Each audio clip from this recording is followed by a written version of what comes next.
Hola, muy buenas tardes, jóvenes. Dentro de unos minutos vamos a comenzar con la clase, solo les vamos a dar tiempo a que se conecten los demás.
Bueno, muy buenas tardes, jóvenes.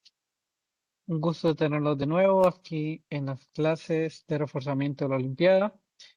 En este día tenemos de nuevo a un estudiante de la licenciatura que en esta ocasión nos va a hablar sobre luminosidad y flujo. Entonces los dejo con él.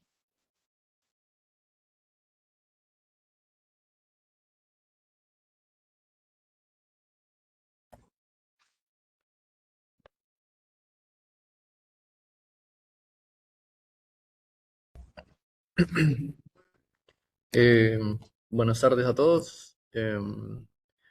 Bueno, mi nombre es Carlos Osorio y ya hemos tenido un par de clases juntos. Hoy nos toca compartir una nueva clase más. Justo en estos momentos, pues, en cualquier momento de la reunión, si ustedes sienten que se escucha feo, entrecortado o el audio se escucha mal, pues me avisan, por favor. Em, eh, y bueno, denme unos momentos.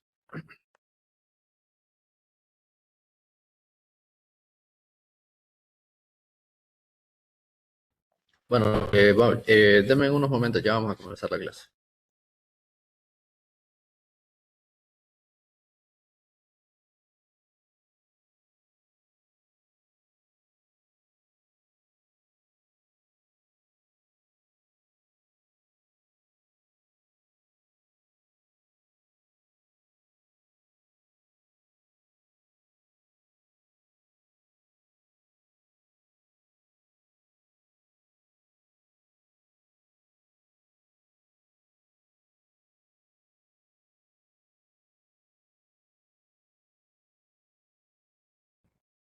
Bueno, entonces vamos a comenzar la clase del día de hoy. Esta clase pertenece al apartado de medidas e instrumentos, que ya pues obviamente es parte de la fase 2 de estas Olimpiadas. Y bueno, hoy vamos a tocar temas bastante importantes para la astronomía y para la astrofísica en general. Vamos a tocar temas que se usan mucho y que posiblemente son casi todas, por no decir todas, temas que son piedras angulares en toda la astrofísica en general. Entonces, bueno, vamos a comenzar hablando el día de hoy de luminosidad y flujo, dos conceptos a, a parecerse, pero bueno, lo vamos a ir desglosando de poco en poco y también pues em, es muy importante de que sepan diferenciarlos y que obviamente sepan qué es cada uno porque les va a ayudar más adelante. Entonces, bueno, comenzamos hablando sobre la luminosidad. La vamos a comenzar definiendo de una forma muy básica, donde dice de que es la cantidad total de energía electromagnética que emite un cuerpo celeste por unidad de tiempo hacia todas las direcciones. Bueno, resulta de que nosotros tenemos una fuente puntual, en este caso, si nosotros estudiamos astronomía, astrofísica, pues nosotros casi siempre tomamos el ejemplo de una estrella. Esa estrella, pues, está irradiando energía, está irradiando energía electromagnética. Entonces, lo que da la luminosidad es la cantidad de energía que ese cuerpo está dando por unidad de tiempo. O sea, prácticamente es una tasa. Es toda la energía que esa estrella está dando en todas direcciones de una forma isotrópica y nosotros la contamos a través del tiempo, ¿no? Entonces, bueno, nosotros podemos ver la luminosidad con esta ecuación, donde nosotros nos fijamos que por lo general, pues para una estrella, pues nosotros asimilamos o asumimos de que tiene una forma esférica. Entonces nosotros tenemos la fórmula de una esfera donde 4pi por r al cuadrado, y si ustedes se fijan, pues está multiplicada por una constante, la cual es la constante de Stefan Boltzmann, y está multiplicada por T a la 4, que es la temperatura efectiva o la temperatura en general. Entonces, bueno, como dijimos, la luminosidad, nosotros asimilemos de que tenemos una estrella como esta que tenemos aquí, y esa estrella obviamente está brillando, está emanando radiación electromagnética. Entonces la luminosidad simplemente nos dice cuánta energía está irradiando esa estrella por segundo o por la unidad de tiempo que ustedes quieran, ¿sí? Entonces esta es la ecuación, como les dije, un tema muy importante y que nos va a ayudar más adelante y en dado caso en un futuro que si a alguno de ustedes le interesa esto, es una ecuación exageradamente trascendental, ¿verdad? Teniendo en cuenta la definición de luminosidad, entonces, bueno, aquí nosotros podemos ver cuáles son las unidades de la luminosidad. Esta diapositiva es bastante importante. Si ustedes tienen cuaderno y lápiz a mano, pues sería bueno, o tómenle captura de pantalla, sería muy bueno que la puedan guardar porque en la física las unidades son muy importantes y puede ser de que en algún momento dado ustedes puedan confundir la luminosidad con el flujo, que ya lo vamos a ver un poquito, ya en unos instantes lo vamos a ver. Sin embargo, muchas veces en la física las unidades son las que nos ayudan a decir o nos dan esas pistas de qué es lo que nosotros estamos midiendo. En este caso, pues nosotros tenemos la luminosidad que en el sistema internacional se mide como joules por segundo y en el sistema CGS pues como ergios sobre segundo, ¿verdad? Y tenemos una relación que combina las dos, donde decimos de que un watt es igual a 10 a la 7 ergios por segundo. ¿Sí? Bueno, excelente. Entonces, sabiendo eso, tenemos nosotros a través de esta ecuación que yo les mostré aquí, tenemos ahora pues esta constante que vemos aquí abajo, que es la luminosidad del Sol. Es una constante, es algo que nosotros ya sabemos cuál es, y a través de la ecuación que tenemos atrás, pues ya la hemos deducido, ¿no? Es una constante que es muy famosa y la van a encontrar en muchos ejercicios, en muchos libros. Bueno, también vale la pena guardarla si las necesita. Bueno, entonces ahora vamos con otro concepto muy importante que es el flujo. En la física, nosotros pues miramos hacia el cielo y pues queremos saber cómo se comportan los astros que nosotros vemos, cómo se comportan las estrellas, cómo se comportan los planetas, la galaxia, etcétera, etcétera. Y obviamente pues nosotros no tenemos la capacidad para poder ir hasta allá, entonces lo que nosotros hacemos es de que nos hemos ingeniado para poder captar la luz que viene de esos objetos y poderlo detectar aquí en la Tierra, detectarlo en el espacio y almacenar toda esa información y con eso poder hacer ciencia. Entonces, qué es lo que nosotros captamos realmente de todos esos objetos? Y es exactamente esto, es el flujo, ¿sí?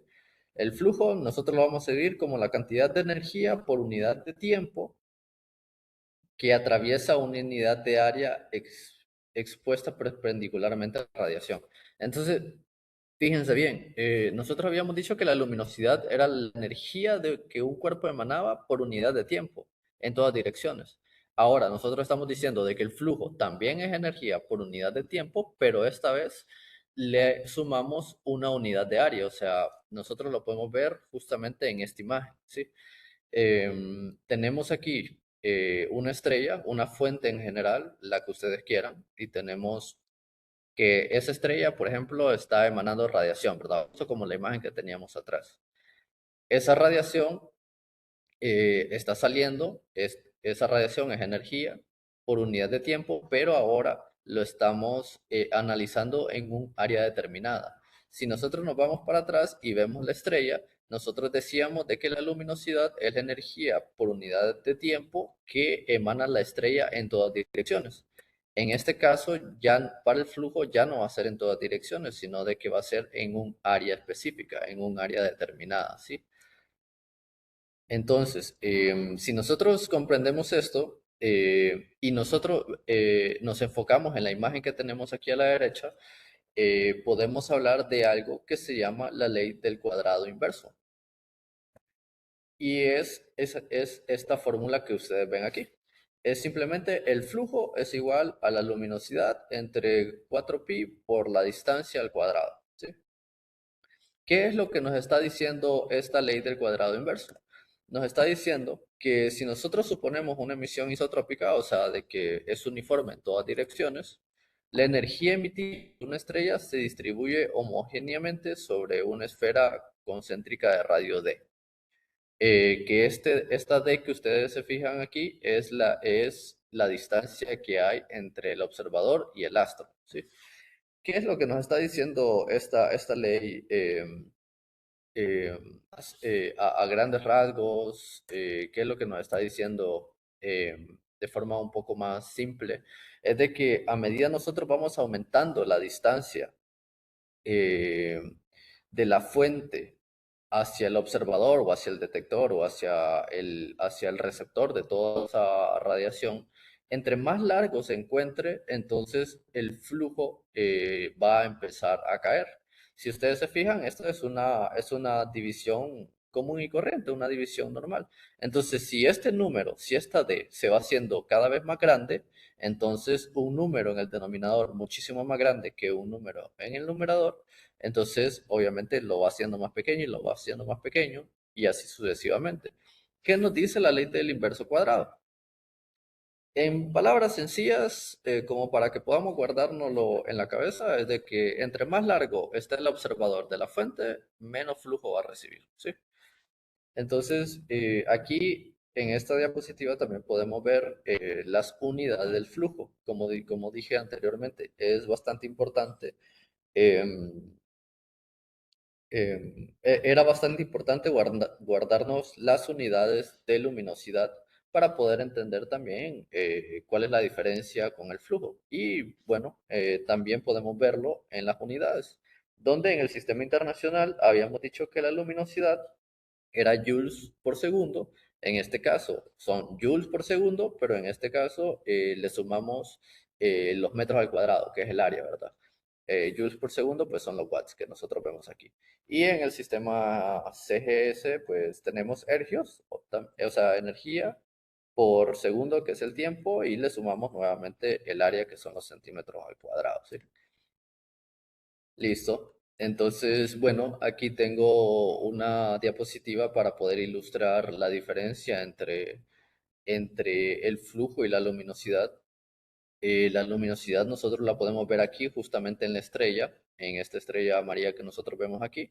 La estrella está irradiando por todos lados, en todas direcciones, etcétera, etcétera, ¿sí? Pero el flujo sí varía. Miren que estamos a una distancia d, tenemos un flujo f, por ejemplo.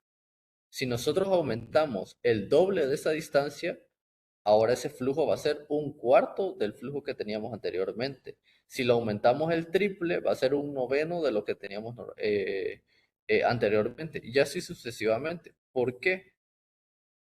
Porque como decimos aquí, es la ley del inverso cuadrado. O sea, entre más, o sea, la distancia va creciendo al cuadrado y por ende el flujo se ve afectado igualmente, ¿sí? Entonces, por ejemplo, para hacer una idea un poco más clara, em, una, nosotros podemos agarrar em, dos estrellas, cada una a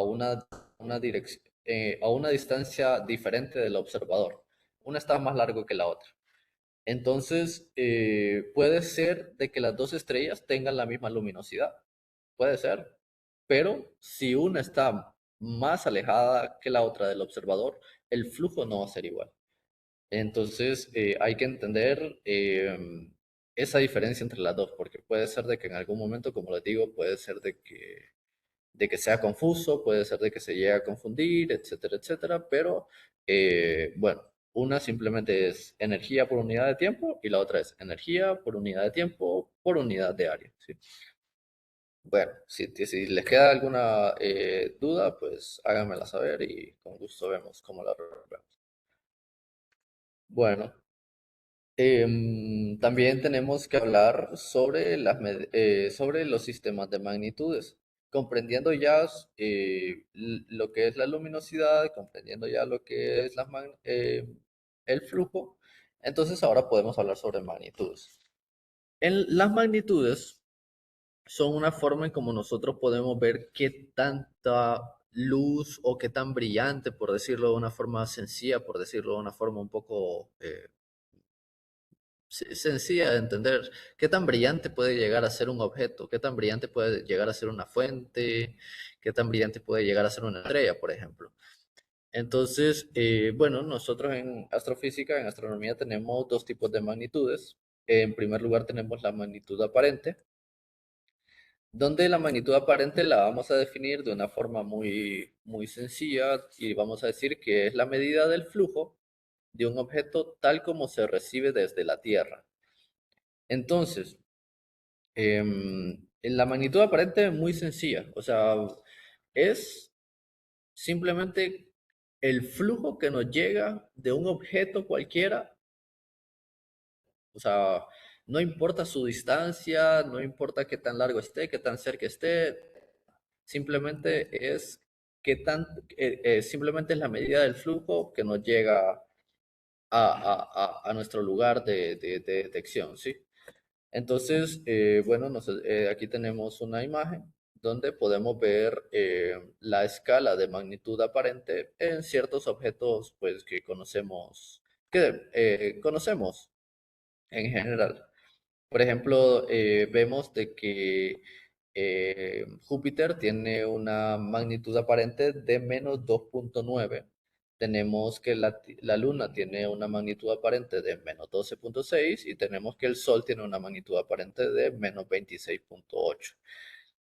Algo que vale destacar aquí es de que si ustedes se fijan, entre más negativo es la magnitud aparente, más brillante es el objeto, ¿sí? Que puede ser contraintuitivo, o sea, puede ser de que más bien pensáramos de que entre más escala tuviera positivamente, más brillante iba a ser, pero no.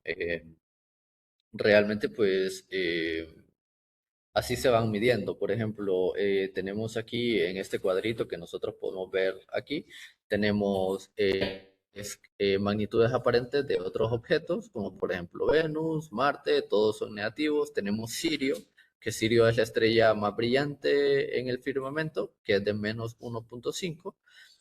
Tenemos a Saturno, que ya más o menos se va acercando al cero, las Pléyades, etcétera, etcétera. ¿Sí? Entonces, bueno, resulta que este sistema es bastante, No me da. em, juega, juega un rol bastante importante, sí. Escuché a alguien hablando por ahí, no sé si hay alguna pregunta. ¿No? Ok. Bueno, entonces, bueno, esto grabémoslo en la cabeza. Las escalas de magnitudes aparentes, entre más negativo sea el número, más brillante es, ¿sí? Y bueno, tenemos aquí la ley de Poisson que nos dice, o bueno, relaciona dos magnitudes aparentes. Y nos dice que esas dos magnitudes aparentes están relacionadas con su flujo, ¿sí? Entonces, bueno, si ustedes se fijan, tenemos un algoritmo, estos son valores dados, 2,5, el logaritmo ya está. Entonces, si nosotros tenemos el flujo, nosotros podemos saber cuál es la diferencia entre los dos tipos de magnitudes aparentes, ¿sí? Entonces, bueno, si ustedes se fijan, entre más grande sea el, el flujo del objeto número 2 de la magnitud aparente número 2 pues esto se va a ir reduciendo, se va a ir haciendo más pequeño y el valor va a dar eh, un valor menor, ¿no? Entonces, bueno, esto también creo que puede llegar a ser importante, entonces apúntenlo o tómenle alguna captura. Bueno, em,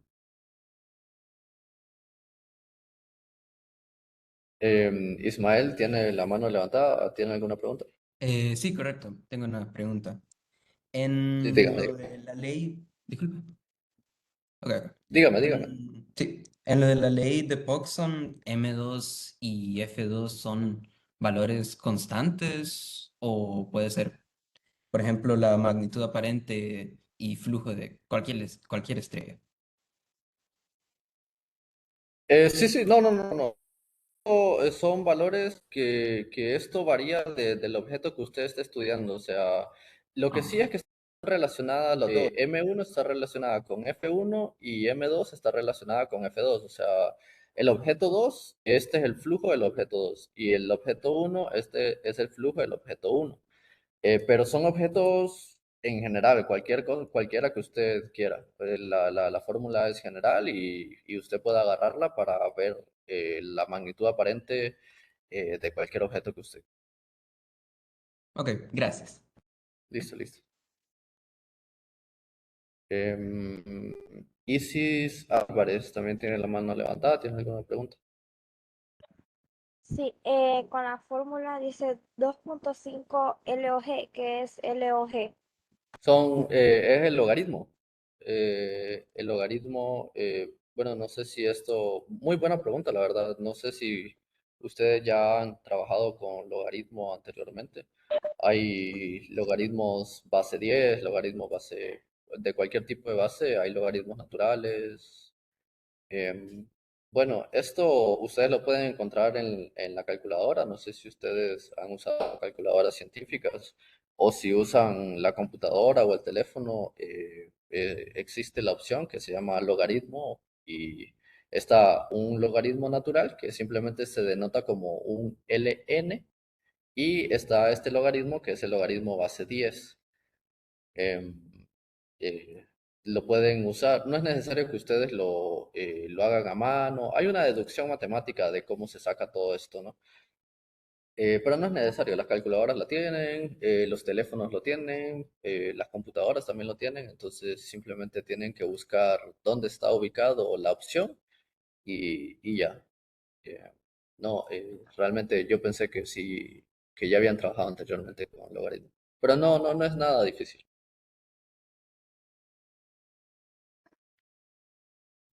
Disculpe, ¿puede poner cómo se pone en la calculadora?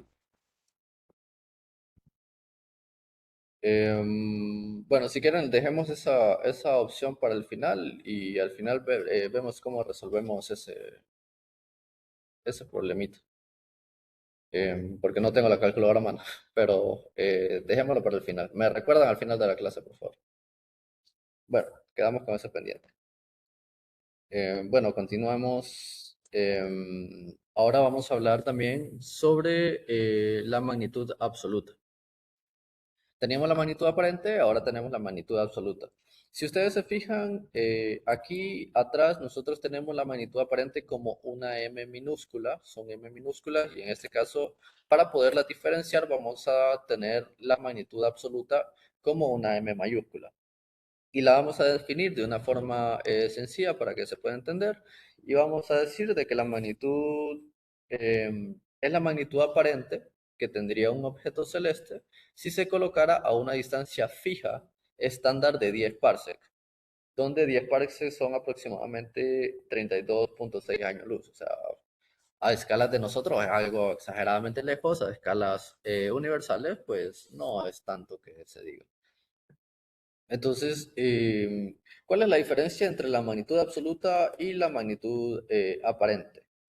De que en este caso la magnitud absoluta se pone en un rango determinado de distancia. En la magnitud aparente no importaba cuál era la distancia. Nosotros veíamos la magnitud aparente del Sol, que está aquí, está a una unidad astronómica, pero también medíamos la magnitud aparente de Sirio, medíamos la magnitud aparente de Venus, sin importar las distancias. Ahora, con la magnitud absoluta, ponemos todos los objetos a una misma distancia, que es una distancia estándar, que son los 10 parsecs. Entonces, al Sol ya no lo vemos en una unidad astronómica, sino que ahora lo ponemos a 10 parsecs de distancia, entonces ya no tiene la misma magnitud. A Sirio ahora ya no lo vemos allá tan lejos y lo traemos a solo 10 parsecs. Entonces ya no tiene la misma magnitud, ¿sí? Entonces todos los objetos los ponemos en esa misma magnitud y eso nos da un valor estándar, un valor universal, por eso se llama absoluta, porque ya no depende del tiempo. Ve, ya no depende de la distancia, perdón. Por eso absoluta y por eso aparente, porque el Sol nos da una magnitud aparente de menos 26.8, creo que decía ahí. Pero eso es aparente porque depende mucho de la distancia. El Sol a niveles cosmológicos está aquí a la vuelta de la esquina. Y por ejemplo, Sirio nos da menos 1.5, pero Sirio está exageradamente lejos.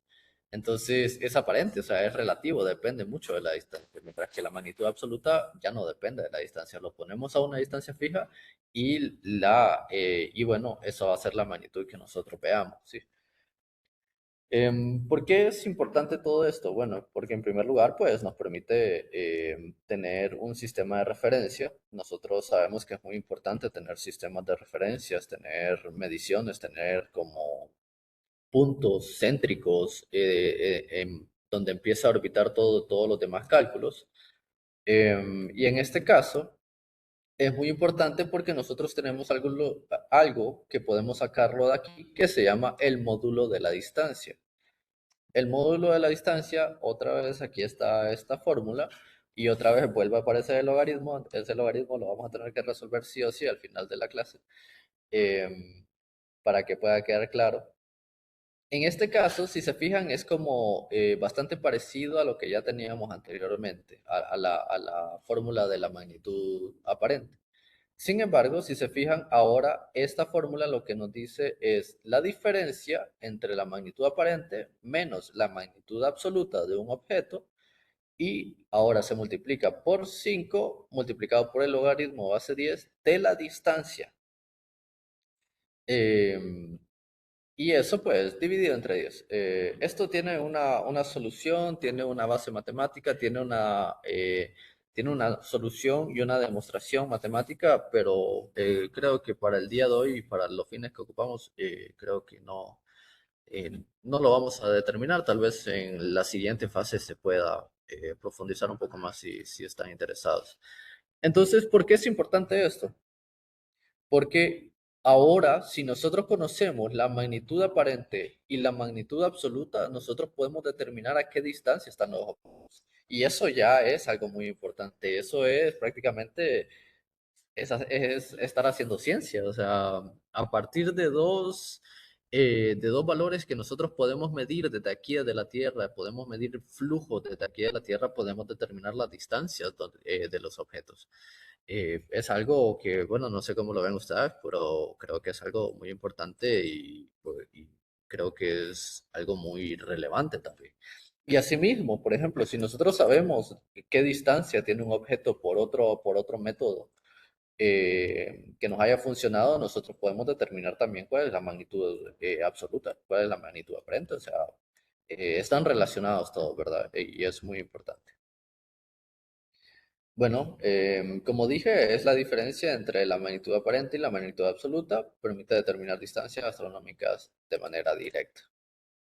Bueno, sin alargarnos mucho, pasamos a otro tema. Como les digo, si tienen preguntas, pues levanten sus manos, con mucho gusto lo resolvemos. Em, bueno, ahora vamos a hablar un poco sobre los índices de color, que todo esto realmente está relacionado. No son temas aparte, no son temas nuevos, todo está relacionado. Entonces, vamos como de paso en paso. En primer lugar, nosotros le voy a introducir un concepto para poder entender los índices de color.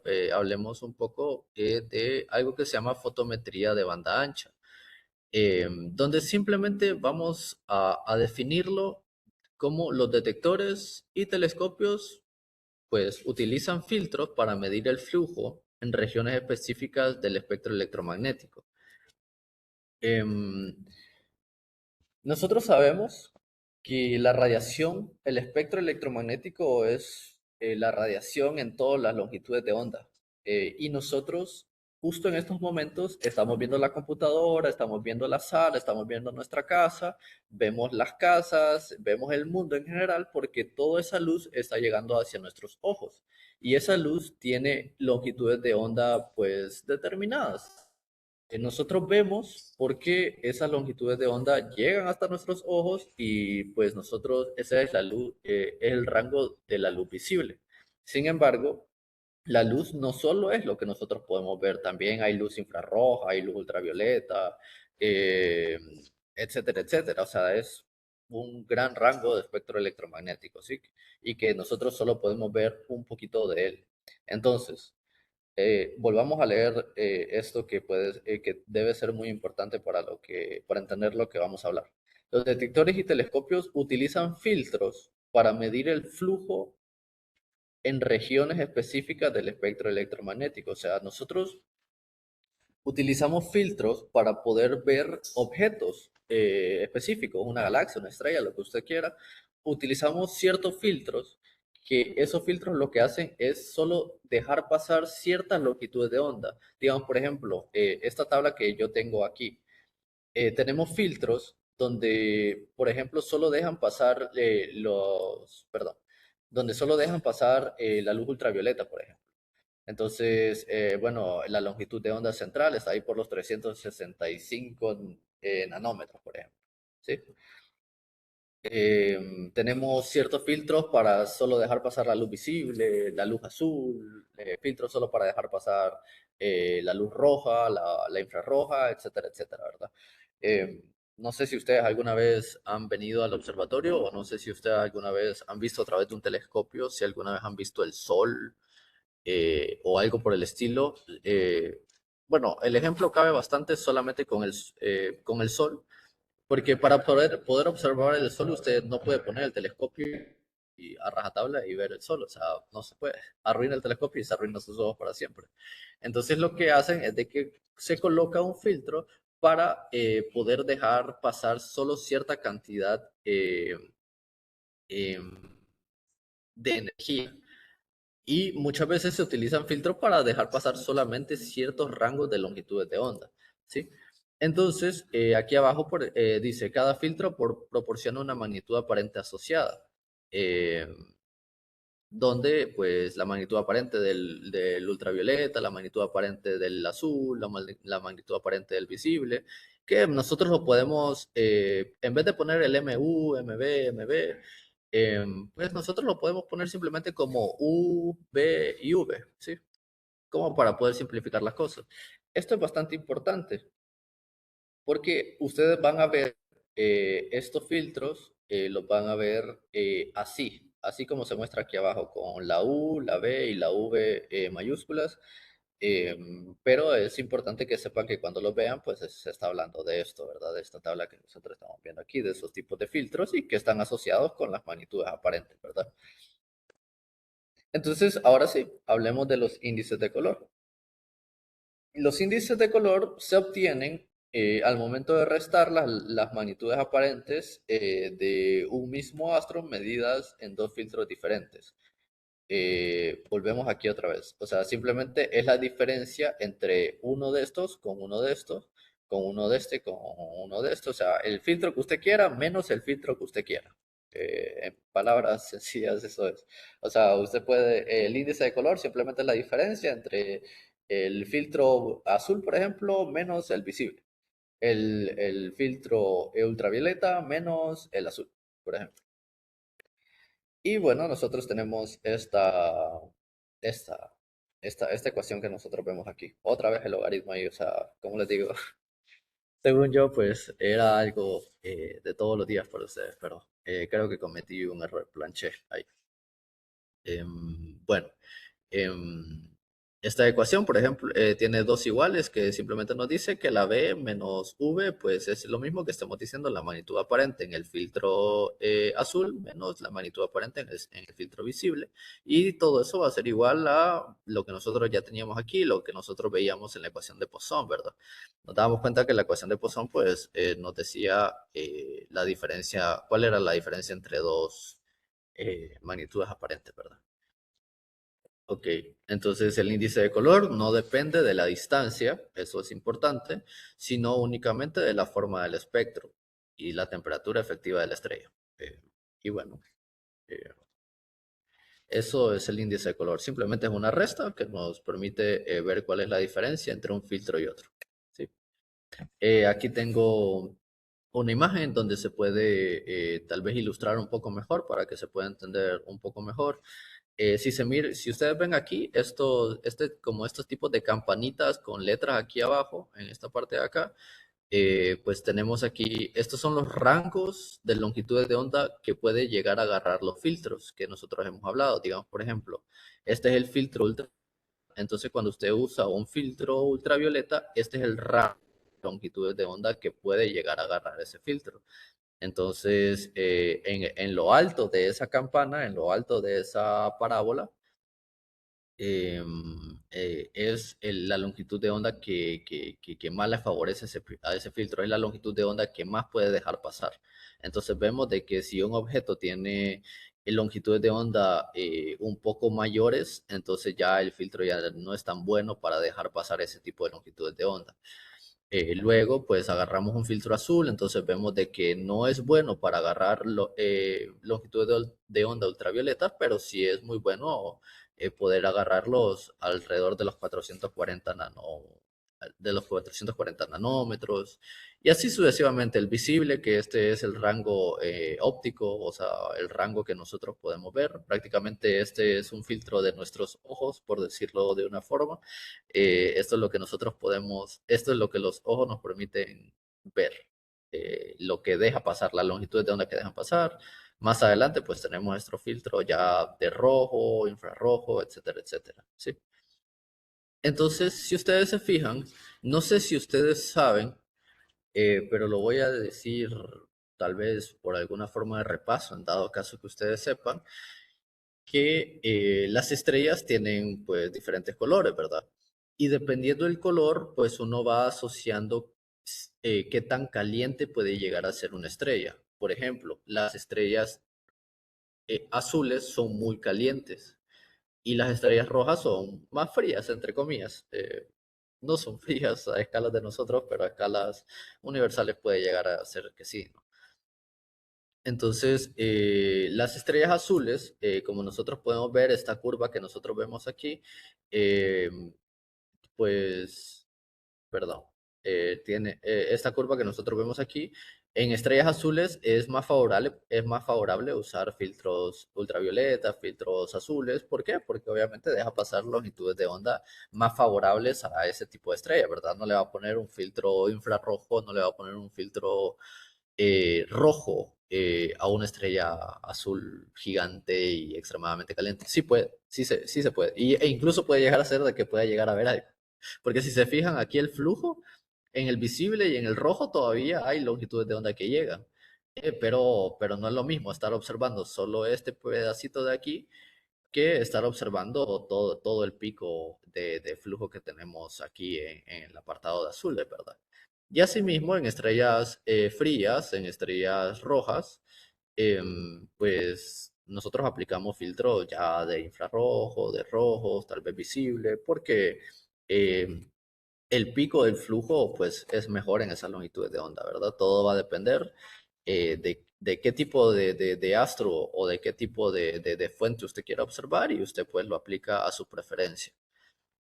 Las dos tablitas o las dos cajas que tenemos aquí abajo pues dicen lo que hemos estado hablando, ¿verdad? De que em, los flujos pues se pueden relacionar, también las magnitudes y bueno, es lo que ya hemos estado hablando, pero de una forma un poco más matemática. Si ustedes quieren verlo más detenido, pues las diapositivas van a estar en el campus o le pueden tomar captura ahorita si ustedes quieren, no hay ningún problema.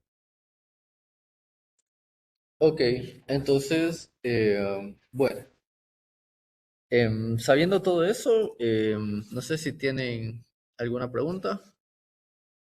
Em, Justo en estos momentos vamos a pasar a un tema, creo que es un tema exageradamente importante, un tema... mm, necesito que como les dije al inicio de la clase, si tienen cuaderno y lápiz, escriban, tómenle captura a las diapositivas, lo que ustedes quieran, porque es un tema muy importante, es una de las piedras angulares de la astrofísica. Y entonces vamos a hablar un poco de cuerpos negros. Es muy importante, muy bonito, y va a ser muy bonito. Bueno, ¿qué es un cuerpo negro? Un cuerpo negro es un objeto ideal que absorbe toda la radiación electromagnética que incide sobre él, sin reflejar nada. Entonces, por favor, vean aquí la imagen. Si ustedes se fijan, es un cuerpo, en este caso vamos a decir que es un cuerpo esférico porque queremos representar las estrellas. Em, Ese cuerpo va a absorber toda la energía electromagnética, toda la radiación que llega a él. O sea, lo va a absorber todo y no va a reflejar nada.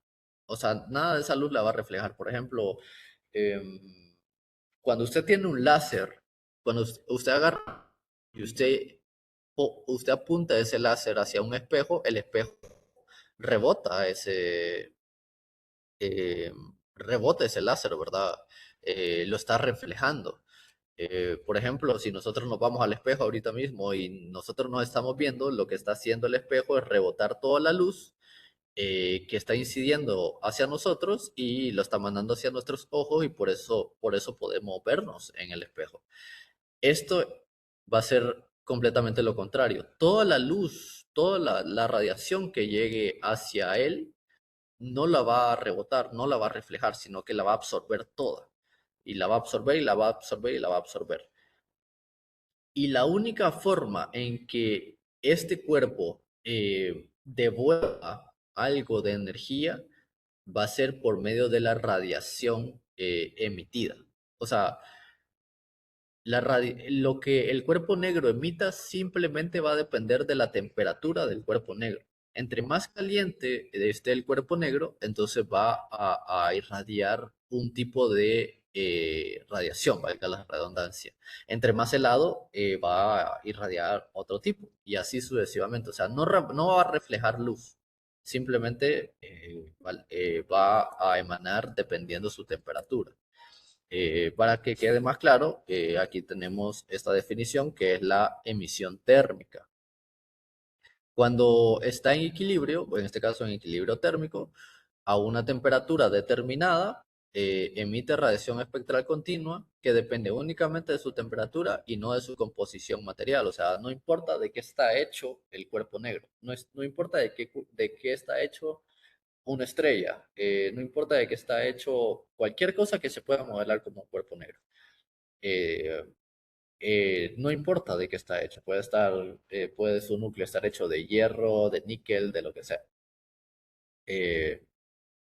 No importa.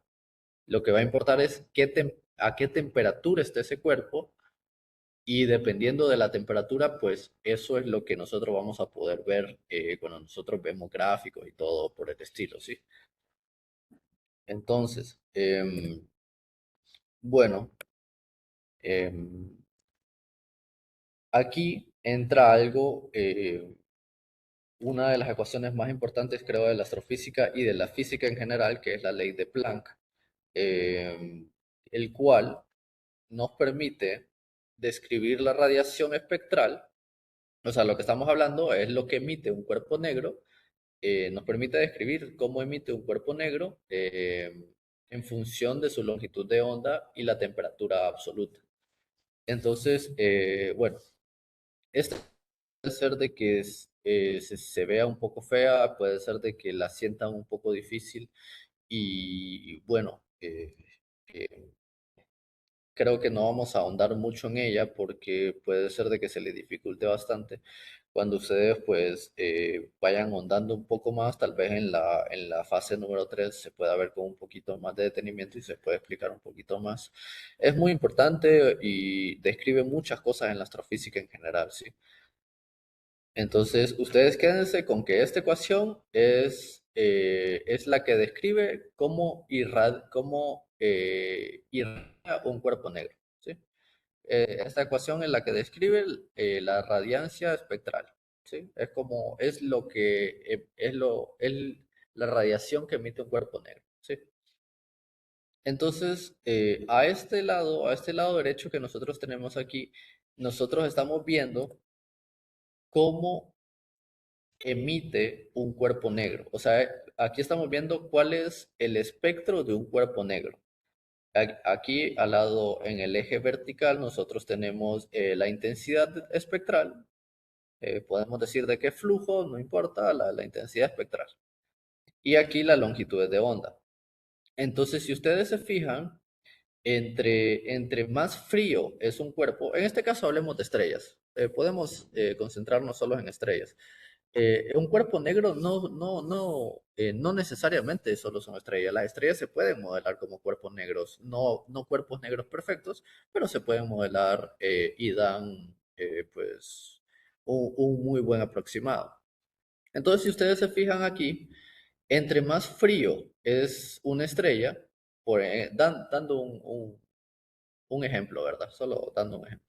Un objeto en general. Entre más frío es un objeto, en primer lugar, tiene menos intensidad y su pico, o sea, el punto más alto, está a longitudes de onda más grandes. Y a medida va aumentando la temperatura, si ustedes se fijan, va aumentando también la intensidad y también el pico, el punto más alto, se va corriendo hacia la izquierda, o sea, se va corriendo hacia longitudes de onda más pequeñas. Entonces yo les haría una pregunta a ustedes. ¿Eso tiene sentido? O sea, ¿tiene sentido que entre más fría sea una estrella, entre más frío sea un objeto, el punto más alto esté en longitudes de onda más grandes y entre más caliente el punto más alto esté en longitudes de onda más pequeñas? O sea, ¿tiene sentido eso o no tiene sentido? No es necesario que la respondan, pero háganse la pregunta. O sea, no sé si ustedes lo saben, pero entre más energética es un fotón, entre más energético es un espectro, eh, las longitudes de onda son más pequeñas. Entre más grandes son las longitudes de onda, contienen menos energía. Y entre más cortas, pues más energía. No sé si ustedes alguna vez han escuchado cuando se habla así en los documentales o en los reels o en TikTok, en lo que sea, cuando se habla de videos del universo, eh, cuando se habla sobre el corrimiento al rojo de las galaxias, el corrimiento al rojo de ciertos objetos, todo eso pues son longitudes de onda electromagnéticas que se van corriendo hacia el rojo o se van corriendo hacia el azul y eso simplemente es pues mayor o menor energía, ¿sí? Entonces, ¿qué era lo que decíamos anteriormente? Que una estrella roja, una estrella que se ve roja es más fría. Entonces, entre más fría, menos energía. Y una estrella azul es más energética y es más caliente. Entonces, como es más caliente, tiene más energía y es azul. Entonces, tiene sentido esto que nosotros estamos hablando aquí. Entre más frío sea el objeto, más hacia la derecha se va a correr en longitudes de onda. Porque entre más a la derecha las longitudes de onda, eh, entre más grandes son las longitudes de onda, menos energéticas son. Y entre más pequeñas son, más energéticas son, ¿sí? Entonces, bueno, ahora, toda persona en algún momento, si miraba este tipo de espectros aquí, pues se iba a preguntar cuál es o cuál puede ser el punto más alto de un objeto. Por ejemplo, cuál es el valor del punto más alto de una estrella con esta temperatura, cuál es el punto más alto de una estrella con 10.000 Kelvin de temperatura, etcétera, etcétera. Entonces, para eso existe la ley de Wien. La ley de Wien es algo muy, muy sencilla, es una ecuación muy, muy sencillita, que bueno, estas letras que ustedes ven aquí simplemente son las unidades, y usted se las puede quitar. Si usted tiene la temperatura en Kelvin, esto ya no interesa, ¿sí? Esto ya, pues, lo puede quitar y simplemente queda todo este número aquí, que es una constante, es un número que siempre va a ser ese número, y usted le ingresa la temperatura. Entonces, por ejemplo, esta estrella que tiene una temperatura de 10.000 Kelvin, usted simplemente tiene que sustituir los 10.000 Kelvin aquí y simplemente después hacer la división. Y cuando usted haga la división, le va a decir cuál es la longitud de onda máxima en nanómetros, o sea, cuál es el punto más alto, cuál es la longitud de onda máxima que alcanza ese espectro, ¿sí? La ley de Wien es algo, pues, creo que es una de las ecuaciones más fáciles, más sencillas, sin embargo, no por eso no es, no por eso no deja de ser trascendental, es algo muy, muy importante. Entonces ahí dice, el pico de emisión se desplaza hacia longitudes de onda más cortas, son más energéticas a medida que aumenta la temperatura al lado. Para ir cerrando ya pues la clase, pues tenemos ahora la ley de Stefan-Boltzmann. La ley de Stefan-Boltzmann lo que nos dice es una ecuación muy sencilla también, donde nos dice de que el flujo está relacionado también con la temperatura a la 4. Entonces, este gamma que ustedes ven aquí, no, este es un sigma, perdón, este sigma que ustedes ven aquí, pues tiene este valor que tenemos aquí. Es una constante también, entonces usted multiplica una constante por la temperatura y la eleva al cuadrado, ¿sí? Entonces, ¿qué es lo que nos dice la ley de Stefan-Boltzmann? Simplemente expresa el flujo total integrado. F emitido por la superficie de un cuerpo negro por unidad de área, ¿sí? ¿Qué es lo que nos está diciendo? Simplemente es cuál es el área bajo la curva de ese espectro. Digamos, por ejemplo, volvemos a agarrar esto aquí y simplemente nos está diciendo cuál es el área abajo de la curva de cada uno de los espectros de diferentes temperaturas que nosotros tenemos. El que usted quiera. Puede agarrar el que usted quiera. ¿Sí? Y bueno, realmente em, eso es lo que yo tengo que hablar por hoy. Tenía dos ejercicios para poderlos resolver aquí, ya los tengo resueltos y todo. Sin embargo, creo que me pasé un poco con las explicaciones. Faltan 5 minutos, entonces yo le pregunto al profesor Alex, si lo subo al campus y que ustedes lo puedan ver, o no sé si quieren tomarles captura y ustedes lo ven ahí cuando tengan tiempo, lo resuelven si ustedes quieren. De todas formas, el material va a estar subido porque creo que ya me estoy pasando, solo faltan 5 minutos.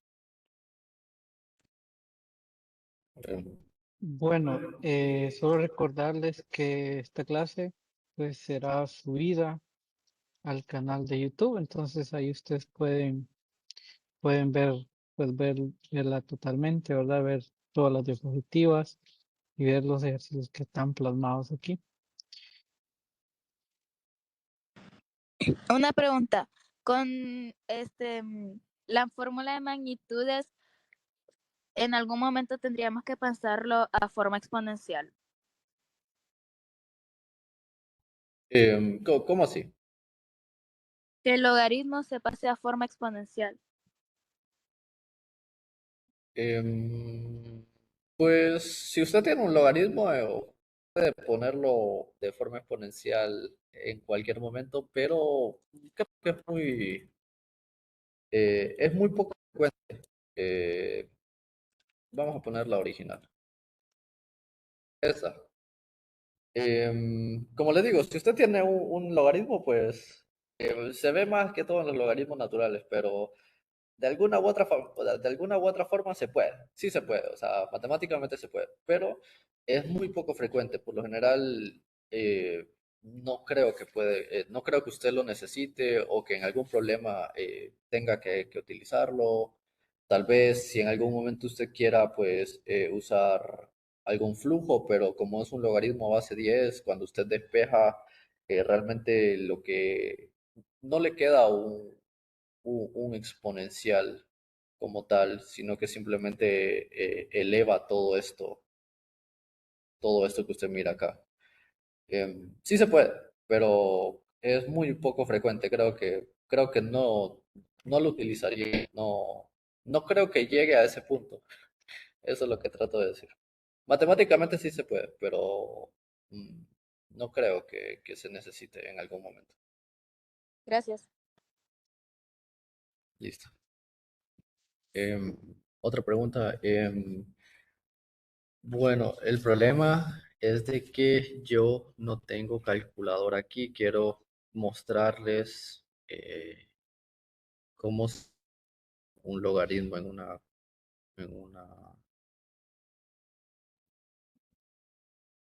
en una calculadora.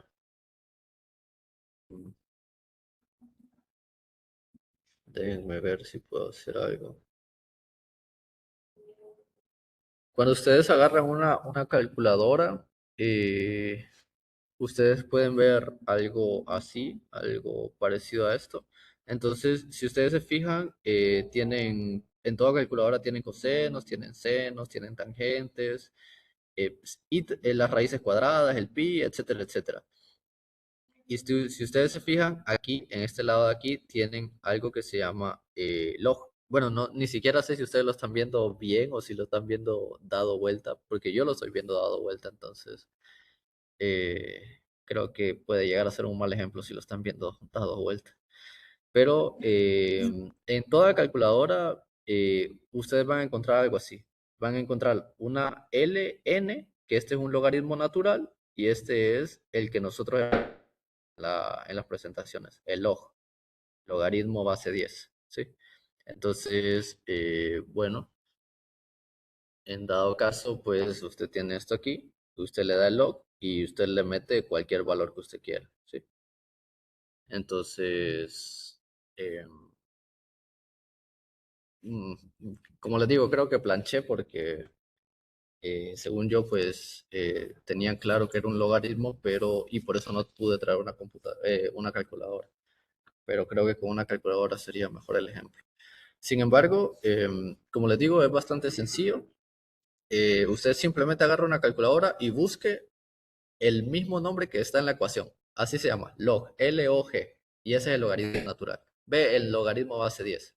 Y existe otro tipo de logaritmo que es el logaritmo natural, el ln, que también se puede utilizar. Pero el que nosotros vemos en clase es el logaritmo base 10, ¿sí? Entonces simplemente agarra la calculadora y úsela. Mister, Y pero si no, para pues poner ahí. un número negativo.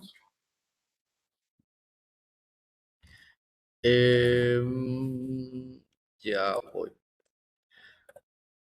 ¿Cómo un número negativo? para poner negativo 2.5. No, el 2.5 tiene que ponerlo antes del logaritmo. Usted pone menos 2.5 por el logaritmo y luego, después del logaritmo, va lo que usted le quiere meter al logaritmo. Digamos, por ejemplo, usted le va a poner menos 2.5 por logaritmo base 10 y pone el valor del flujo. ¿Sí? Vamos a ver si puedo hacerlo.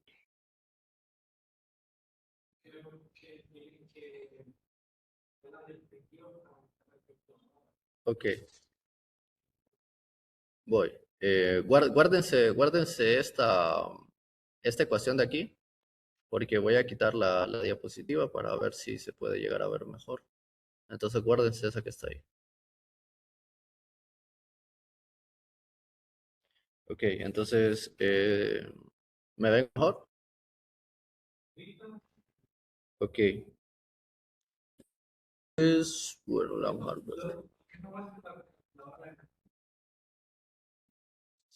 Voy. Deme un momento. Ya solo quiero que eso quede resuelto para que ustedes puedan hacer sus ejercicios tranquilos.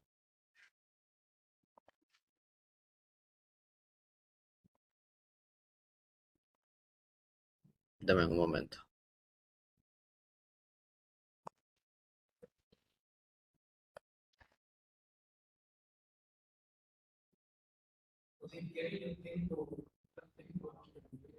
Sí, aquí creo que pudo.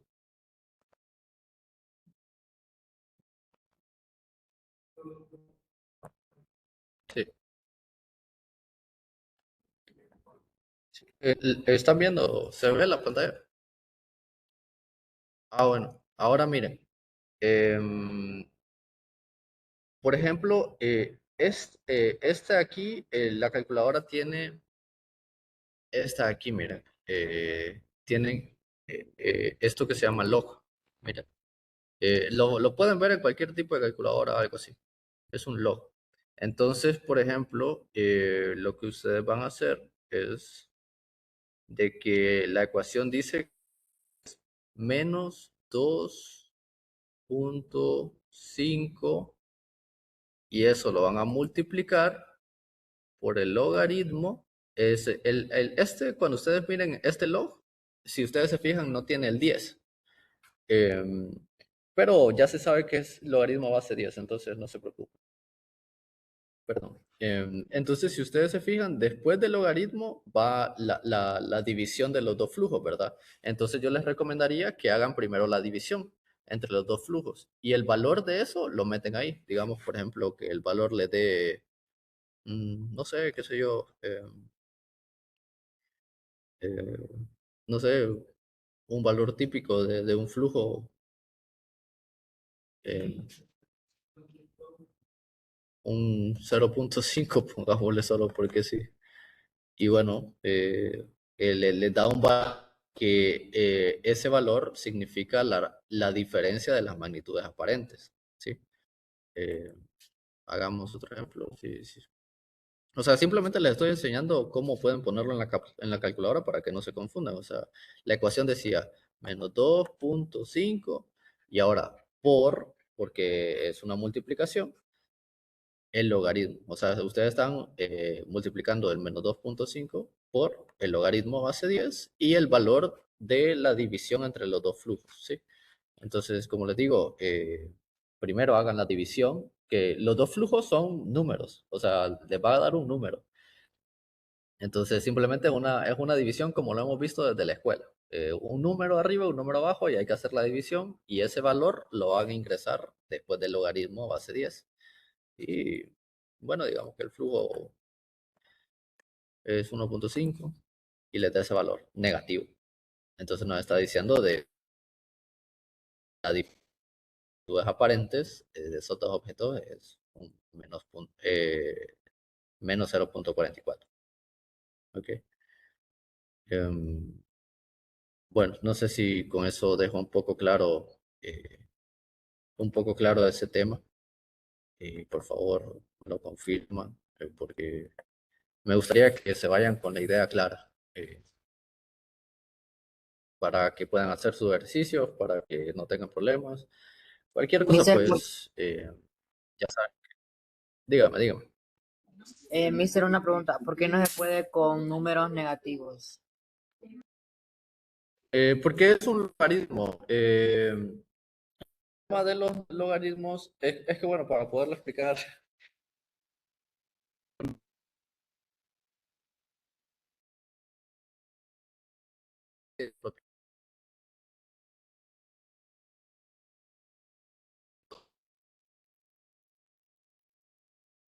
después del tiene como un tipo de discontinuidad, tiene problemas, son valores indeterminados para los logaritmos. Tendría que hacerles tal vez, tal vez creo que les puedo subir al campus la demostración para que ustedes me puedan entender. No sé si el IC pueda explicarlo de alguna forma sencilla, el por qué no tiene que ser negativo, pero es por pura propiedad de los logaritmos. Los logaritmos no pueden ser negativos, simplemente agarran números desde cero para adelante, positivos. Matemáticamente se puede explicar, pero no sé cómo explicárselo sin hacer la deducción matemática.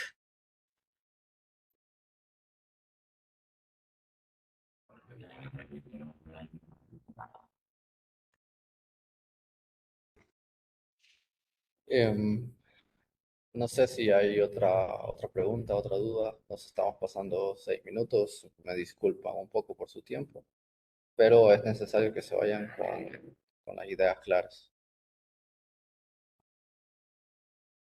¿Alguna otra pregunta?